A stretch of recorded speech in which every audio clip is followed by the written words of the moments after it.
Carlos Herrera stood in the center of his daughter's bedroom, surrounded by silence so thick it felt like drowning. 6 months had passed since Maria's funeral, and in all that time he hadn't heard Valeria or Camila speak a single word. Not a whisper, not a cry, nothing. The twins sat on opposite ends of the room, staring at toys they no longer touched. Valeria clutched a stuffed rabbit her mother had sewn by hand. Camila held a wooden music box that used to play lullabies, but she never wounded anymore. They were 6 years old, and the light had gone out of their eyes. Carlos had tried everything. He hired the best child psychologist in the country, flew in specialists from Europe, paid for experimental therapies that cost more than most people earned in a lifetime. Every expert said the same thing: traumatic mutism, grief-induced, unpredictable recovery timeline. Some said it could take years. Others said the girls might never speak again. He couldn't accept that. He wouldn't.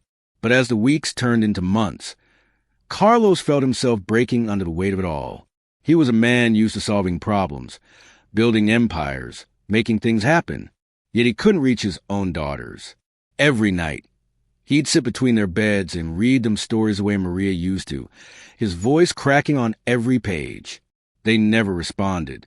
They just stared, hollow and far away. Then one rainy Thursday morning, a woman named Lucia Ramos knocked on his door. She wasn't what he expected. Most of the nannies and caregivers who'd applied were stiff, clinical, armed with credentials and referrals. Lucia was different. She was in her late 20s, with kind eyes and a calm presence that didn't demand anything from a room. She wore a simple dress and carried a worn canvas bag over one shoulder. "I'm not here to fix them," she told Carlos quietly during the interview. "I'm just here to sit with them, to listen, even if they don't speak, to be present."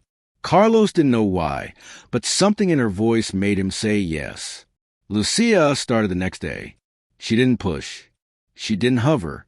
She simply existed in the same space as the twins, moving gently through their world like a soft breeze. She'd hum while folding laundry. She'd sit on the floor and arrange colored blocks into towers, not asking the girls to join, just building quietly on her own. Slowly, almost invisibly, Valeria would inch closer. Then Camila. Within 2 weeks, the twins were sitting beside her.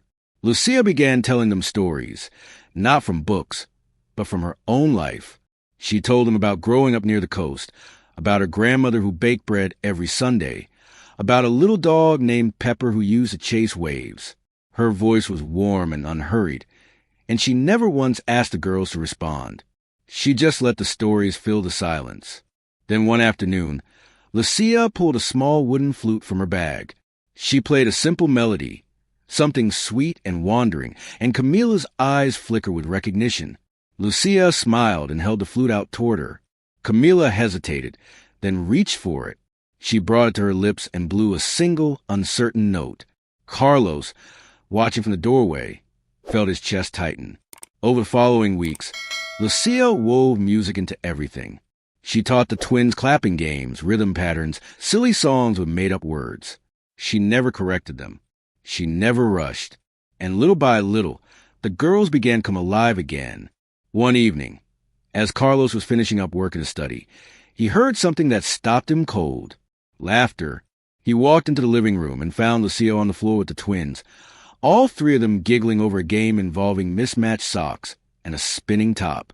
Valeria was smiling, really smiling, for the first time in months. Carlos felt his throat close up.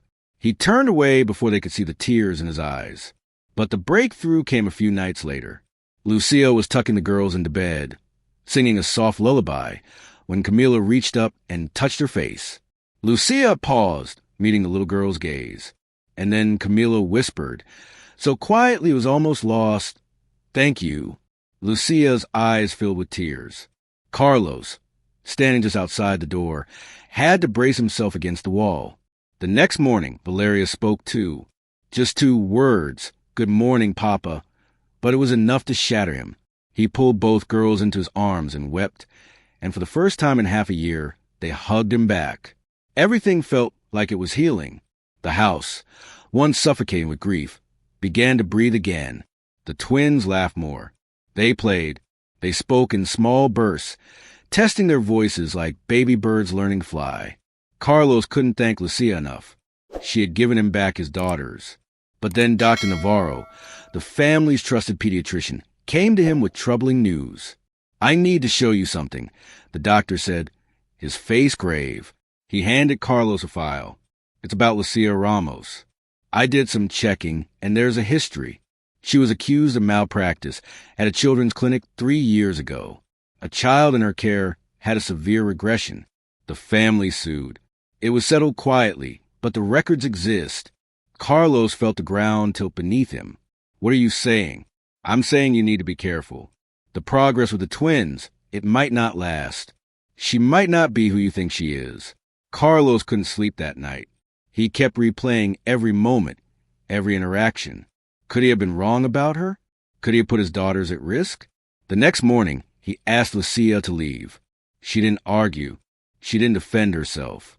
She just looked at him with those calm, steady eyes and nodded. "I understand," she said softly. "But please, don't stop believing in them. They're stronger than you think." And then she was gone. Within days, the silence returned. Valeria stopped speaking first. Then Camila. They retreated back into themselves, and no matter what Carlos tried, he couldn't pull them out again. Desperate, he began digging deeper into Lucia's past. He hired investigators. He requested records. And what he found turned his world upside down. The malpractice case had been fabricated. Dr. Navarro had falsified reports, manipulated records, and framed Lucia to cover up his own negligence. Worse, Carlos discovered that Navarro had been billing him for unnecessary treatments for months, exploiting the twins' condition for profit. And there was something else. Something that made Carlos's heart stop. Lucia Ramos wasn't just a nanny. She was Maria's niece. The daughter of Maria's estranged younger brother, a man who had passed away years ago. Maria had tried to reconnect with her before she died, but the paperwork had been lost in the chaos of illness. Lucia had come to the Herrera household not as a stranger, but as family. She had been looking for the last connection to the aunt she'd lost. Carlos felt the weight of his mistake crush him. He found Lucia working at a small community center across town, teaching music to underprivileged kids. When she saw him, she didn't look angry, just sad. "I'm sorry," Carlos said, his voice breaking. "I was wrong. About everything." Lucia's eyes softened. "I never blamed you. You were protecting them. But they need you. I need you. Please come back." She did. The twins lit up the moment they saw her. Within hours, they were speaking again, and this time, it stuck.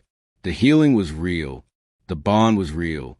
Carlos told Lucia the truth, that she was family, that Maria had wanted to find her, that she belonged with them. Lucia wept, and so did he. Dr. Navarro was arrested. His medical license was revoked. The truth came out and justice was served. Carlos founded the Herrera Foundation, dedicating his wealth to helping children who'd experienced trauma. Lucia stayed with the family, not as a nanny, but as an aunt, a guardian, a bridge to the mother the twins had lost. Years later, Valeria became a child psychiatrist. Camila became a music therapist. Both credited Lucia with saving their lives. And in the mansion that had once been a tomb of silence, there was laughter again. There was music. There was love. Carlos learned something he'd never forget, that the most precious things in life can't be bought. They can only be given freely by people who show up, who stay, who love without conditions. And sometimes the family you need has been waiting for you all along.